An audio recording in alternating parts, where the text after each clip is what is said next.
अली माँ के रसोई घर में हर दिन नया पकवान। रेस्टोरेंट स्टाइल चिकन पकौड़ा आज बनेगा महान।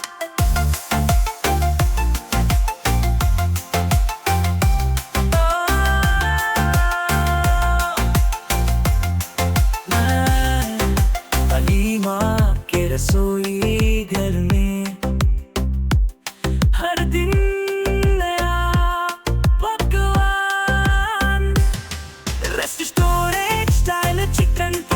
হাই বন্ধুরা, আবার আমি একটা নতুন রেসিপি নিয়ে আসলাম। রেসিপিটা হলো চিকেন পকোড়া। চিকেন পকোড়া খেতে কার না মন চায়? চিকেন পকোড়া শুনলেই সবার লোভ লাগে। তাই আমি খুব সহজে দোকানের মতো চিকেন পকোড়া বানিয়ে দেখাবো। এখানে আমি 500 গ্রাম চিকেন নিয়ে নিয়েছি। আমি হাড়যুক্ত চিকেন নিয়েছি, আপনারা হাড় ছাড়াও চিকেন নিতে পারেন। আমি দোকান থেকে পকোড়া সাইজ বলেই কিনে নিয়ে এসেছি। সবার প্রথমে আমি 4 চামচ আদা রসুন বাটা দিয়ে দিলাম। তারপর 1 চামচ কাঁচা লঙ্কা দিয়ে দিলাম। 2 চামচ টক দই দিয়ে দিলাম।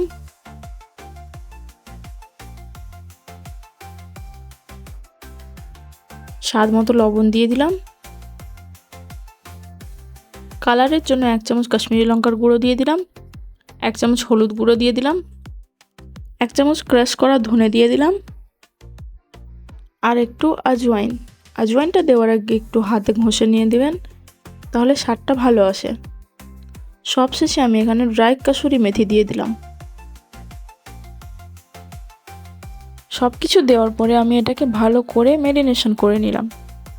দিয়ে এটাকে 7-8 মিনিটের জন্য রেস্টে রেখে দিলাম। 8 মিনিট পর আমি সেকেন্ড ম্যারিনেশন করে দেখাচ্ছি। প্রথমে আমি হাফ লেবুর রস দিয়ে দিলাম। তারপর 1 চামচ কর্নফ্লাওয়ার দিয়ে দিলাম।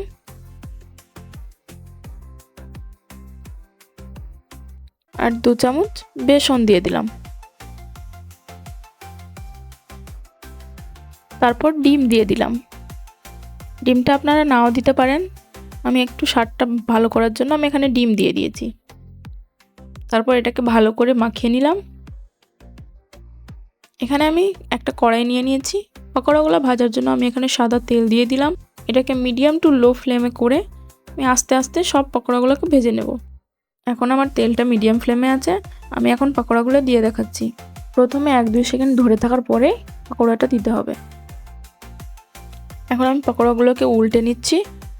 এখানে মনে রাখবেন, আমি এখন পকোড়াগুলোকে সেদ্ধ করার জন্য ভাজছি। এখন পকোড়াগুলোকে উল্টে পাল্টে ভালো করে ভেজে নিতে হবে। 90% হয়ে যাওয়ার পরে চিকেনের কালারটা লাল হয়ে এসছে। এখন আমি তেল ঝরিয়ে তুলে নিলাম। চিকেনটা ভাজার পরে যে এক্সট্রা ম্যারিনেশন ছিল সেটাকে আমি ভালো করে তুলে নিলাম। আপনারাও এরকম ছাঁকনির সাহায্যে এক্সট্রা ম্যারিনেশনগুলো তুলে ফেলতে পারেন। এটা না তুলে ফেললে সেকেন্ড যে পকোড়াটা দিব তার গাটা পুড়ে যেতে পারে। এখন আমি আবার সেকেন্ড ম্যারিনেশনগুলো দিয়ে দিলাম। তারপর আবার তেল ঝরিয়ে আমি এটাকে তুলে নিলাম। তারপর এখানে আমি তেলটাকে লো ফ্লেমে আবার সেই পকোড়াগুলোকে ক্রিস্পি করার জন্য ভেজে নিচ্ছি। সব পকোড়াগুলোকে আমি ভালো করে ক্রিস্পি করে ভেজে তুললাম। এখন আমি সার্ভ করছি। দেখছেন কতটা সুন্দর হয়েছে। আমি এখানে টমেটো কেচাপ আর গার্লিক মেয়োনিজ দিয়ে পরিবেশন করেছি। পকোড়াগুলোর উপরে আমি চাট মশলা ছড়িয়ে দিচ্ছি। আর এখানে আমি পেঁয়াজ আর লেবু দিয়ে গার্নিশ করলাম। আমার এই ভিডিও দেখে আপনারাও সহজ পদ্ধতিতে চিকেন পকোড়া বানিয়ে বাড়িতে বসে তৈরি করতে পারবেন। খুব সুন্দর হয়েছে চিকেন পকোড়াটা আমার। আপনারাও আমার রেসিপি দেখে চিকেন পকোড়া বানিয়ে কেমন হয়েছে সেটা কমেন্ট বক্সে জানান। আর আমার চ্যানেলটাকে প্লিজ সাপোর্ট করেন। চ্যানেলটিকে সাবস্ক্রাইব না করে থাকলে অবশ্যই সাবস্ক্রাইব করুন। আর ভালো লাগলে লাইক শেয়ার করে দিবেন।